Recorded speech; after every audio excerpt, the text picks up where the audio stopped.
Just Cause 2 is an open-world third-person shooter where your sole goal is to destroy everything in sight, disguised as a deep story-rich game with subtle commentary on American foreign politics. You play as Rico Rodriguez, a man with the physical endurance of a demigod who specializes in systematically taking down the entire government of underdeveloped and oppressed countries. Rico does not believe in things like the state or public infrastructure, and luckily for me, neither do I. The game takes place on the island of Panau, an island under the brutal dictatorship of Panak Pane, this megalomaniac dwarf. Rico has a variety of contacts who will help him on his way to drain the island of all its natural resources. Carl Blaine, an alcoholic gambling degenerate. The Slug Demon, a black market arms dealer whose prices shaft you harder than the Belgian tax agencies. Last, but definitely not least, there's the three factions who will aid you against your heroic crusade against the Panauan military. The Roaches, the Panauan mob who primarily traffic drugs, weapons, and best of all, people. They're led by Razak Rasman, an Agent 47 lookalike with a serious case of hemorrhoids. Business in the Selatan archipelago is bleeding from its very anus, just like me. The Yular Boys, led by Sri Irawan, who calls you Serdadu a whole bunch. I don't know what this means, as I'm not a weeb. Their whole deal is reclaiming the land of their ancestors and deporting the foreigners. And then there's the Reapers, a bunch of fucking commies who want to give the land back to the people, as long as it's their land and their people. Rico also has access to a variety of tools to help him game end anybody unfortunate enough to cross paths with him. These range from boring stuff like pistols, a shotgun, and an assault rifle, all the way up to a minigun, grenade launcher, an air propulsion rifle, and a quad-barreled rocket launcher. The island is also chock full of vehicles which you can make proper use of by hurling them off a cliff at Mach 1 speed. Motorbikes, sedans, jeeps, trucks, planes, helicopters, fighter jets, APCs, tanks, boats. Bus.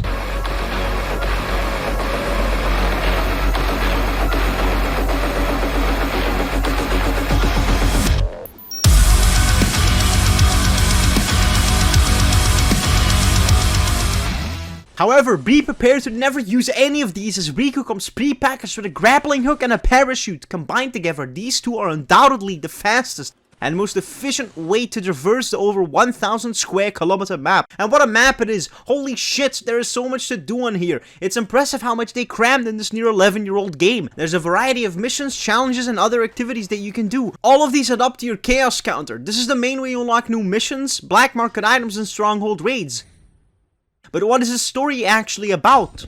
You are sent to Panau to talk, some sense into Panak Pane, and to find Tom Sheldon, a missing CIA agent. You go there with generic white CIA woman, Maria Kane, and this guy called Marshall. Anyways, Marshall is killed instantly, and you dive out of the helicopter after him to get your PDA. You land on the ground and soon realize that your primary objective is to destroy everything in sight. I happily oblige, blasting away before the pilot literally carries me to a different mission. We arrive at Carl's house, but instead meet Jay Tan. She says that Carl has no friends, which is quite sad, but we can find him at the nearby casino, which is quite cool. We go there, rescue Carl, go on a nice Sunday driving, and a dozen collateral damage kills before threatening to kill Carl if he doesn't help us find Sheldon. You mess with me, I will kill you. Carl introduces us to the three factions, and now we can undertake missions in order to rack up chaos points, as we don't have enough to access the third mission. So, after looting and shooting our way through the archipelago, we unlock the third mission. We meet a guy who tells us to find Ken Pang, another gambling degenerate who shows us the way to a rebel called the White Tiger. For your benefit, you worm. We go to some ancient temple and get knocked the fuck out. Plot twist. Turns out that Tom was the White Tiger and also the black market dealer. He tells us there's some fishy stuff going on the island while cooking a pig, and also Carl's been kidnapped. Deal with it. We cause more chaos by blowing stuff up, taking more innocent lives to unlock the fourth mission. Sheldon and Kane tell you that the girl from the beginning of the game has been kidnapped, so you get an attack helicopter, go to a military base, and as you should expect from this game at this point, blow up everything in sight. A gate opens up, including our biggest challenge yet, 3 teleporting ninjas. Rico fucking one-taps them without much challenge, then you have to chase down Jade. You grapple onto the cars, no-scope the driver's face clan style. A massive fuck-off submarine appears, but don't pay any attention to that one. It won't return later. You rescue Jade and she tells you about these bad international dudes, each in business with a criminal faction on the island. Mission over. You cause even more chaos, blowing stuff up and maybe even doing a race or two to unlock the 5th mission. The lads inform me that they found where the international dudes are hiding. Turns out it's at the top of this luxury hotel. Very low key. You go there and fight the first guy, some Chinese communist named Zhang Sung, who likes throwing firecrackers at you. You swiftly dome him and move to the 2nd tower. Here, you'll find the Russian Alexander Murkov. He has a tank and a bunch of mines that will instantly kill you if you get too close. Great game design. The last guy is Masao Washio, a Japanese guy whose motto is pain is good, death is better. He seemingly has a Death Star laser at his control. It also kills you instantly. We take care of our final foreign friend. He tries telling Rico about the island's secrets, however we don't care about politics, only cold-blooded murder. After causing a considerable amount more chaos, we unlock the 6th and final mission, in which you get to choose one of the factions to rule the island. The choice doesn't actually matter as the final map will always look the exact same. So just like the people of Panau, we have the illusion of choice. Out of respect for my comrade Calvin, Russian fanatic in the Cosmic Discord, and local Gopnik, I go with the communists. We arrive at the Dwarf King's base, blow up some stuff and hack our way into his hideout, where we confront the adequately sized dictator. Somehow, Carl got into the base too and blows himself up, killing them both. I then hack some more, blowing up the dome. We get told there's a reason that the bad international dudes were here. There's a big oil field nearby and you're sent there to claim it for the greatest nation in the world as the real final mission. I go there and the massive sub from that other mission somehow got down from the mountain. How? Is never explained and just serves to ramp up tension. We enter the sub and are once again confronted by Baby Panay, proving to me that he is indeed a being of supreme power, capable of throwing hands with the King of Freedom himself. Watch out, he has an army of infinitely spawning ninjas and a rapid-firing heat-seeking rocket launcher. Great game design. Rico performs brain surgery by shooting him in the head like 50 times. And he still doesn't die, somehow outrunning Rico as he goes to send nukes to the world's superpowers in order to start World War III. Baby somehow gets pulled up with one of the rockets and proceeds to shoot at us with an M16 while riding the nuclear missile. Now this is gameplay! We disarm the nukes and redirect one of them into the oil field, finally killing Panay. Sheldon cooks us up a mean margarita and we unlock Mercenary mode. The game mode that has been consuming my soul for the last 3 weeks, like seriously. I'm a completionist and this game is like crack for my brain. In this game mode you have one sole objective: complete everything. Now, what does this actually entail?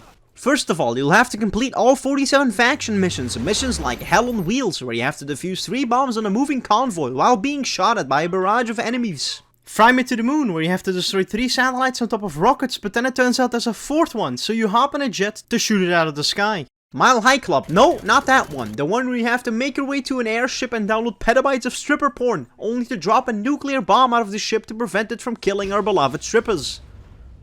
Stranded, where you go to a spooky island to recover the lost shipment of black tar heroin. The island has long been shrouded in mystery, but turns out it's actually the Japanese from World War II. They're alive and well, and they control a giant Tesla coil capable of downing any aircraft. Or, my personal favorite, Pirate Broadcast, where you climb this massive tower and align 4 small satellites to then broadcast the torrented Ed Sheeran album. There's however a small problem. It's guarded by automatic turrets and they will fuck your shit up. I absolutely love playing through these side missions. I'd even go as far as to say that they're better than the main story missions and are among some of the best side missions I've ever played, on par with Fallout New Vegas and Red Dead Redemption. But that's not all you'll need to do. You'll also need to complete all 75 challenges. These are timed races. These can range from land to sea to air to fucking hellish nightmare skydiving challenges. All jokes aside, I actually really enjoyed my time with these, as this game has some of the best racing rule sets I've ever come across. Doing a land race into stock vehicle the game gives you works fine. If you crash it, you can just steal another one, or just buy one of the fastest ones right out of the gate. Plane races? Fuck that! Bring your own chopper, way easier. Boat races are just kind of there. The skydiving challenges, however, are easily the most infuriating thing in the game and are designed by Satan himself in the 7th circle of hell, but that's mostly due to the horribly coded skydiving mechanics, pushing you off the edges of buildings at 200 miles an hour. There's however only a few of these across the entire map, so you might not have to break your RGB keyboard.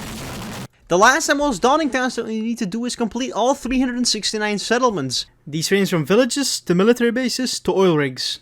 For this you'll have to find and collect all 2,524 boxes. These range from vehicle and weapon parts, which can be used to upgrade black market vehicles and weapons respectively. Armor parts, which give you a slight increase in maximum health points, and cash stashes, which just give you money. Then you'll also have to destroy all 3,542 destructibles. These include SAM sites, baby panai statues, broadcast towers, cranes, chimneys, depots, fuel shafts, gas holders, gas pumps, generators, mobile radars, pipelines, propaganda trailers, satellite dishes, silos, transformers, radars, radio masts, water towers, and wind turbines. You'll also need to destroy all offshore oil rigs and cripple the military's command by killing all 50 generals. Most of these are located within settlements, but a whole bunch of them are just randomly dropped around the map in the middle of the jungle. Afterwards, you'll also need to locate and collect 300 faction items, 100 for each. These are however marked on the map, so they're at least a little less frustrating to find. They all just have drug drops. These are always near bridges or inside the bigger cities and towns. The Yulor boys have their mystical skulls, which are always located on high places like mountains or hills. Lastly, the Reapers have black boxes. These are always underwater. That's it. You should now have the full 100% completion, but of course you don't, you fucking idiots. You forgot that this game is from 2010, a time from when they didn't really know how to make games yet. You're at 99.95% completion because you're missing a water tower and 6 boxes. There is however a small workaround in order to fix this. Just go to justcause2mods.com and download a 4KB community patch. Trust me, it's completely safe and virus free. Enter the Steam files, hack the mainframe, and drag and drop the files into the correct folder. Boot up the game and ta-da, the magic water tower and 6 missing boxes. Why is going for 100% completion so much fun and totally worth it though? It's because this game is a constant dopamine injector which pops up every time you basically do anything. A positive feedback loop that keeps egging you on, just like crack. Getting the 100% completion in this game took me just under 50 hours of playtime, so it's only a small investment of your life. Alternatively, you can also just download a complete save file from Reddit, like a fucking scrub. In my over 100 hours of playtime, I only saw 2 glitches. These were a single T-pose and this propeller-less helicopter. As for the money to enjoyment factor, you actually make off like a fucking bandit, as key resellers will only charge you about $3, and the last Steam sale had it down to €1.50. So go buy it, right now. Fuck it. Buy all the DLCs for it too. Give Avalanche your money.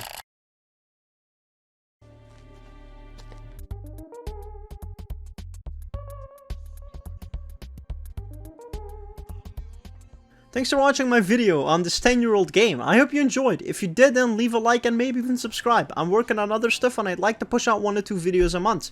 I also want to give a few shoutouts to the people that helped me throughout this process. The Cosmic team, my friends that I run a podcast with, Carlo Haas, Ren's Reviews, Martincitopants, and Coleman Shu. You're all real lads. My sincerest thanks to all of these people. Check out all the stuff in the description. Links to everything is down there. Thanks for all the support. Catch yous later.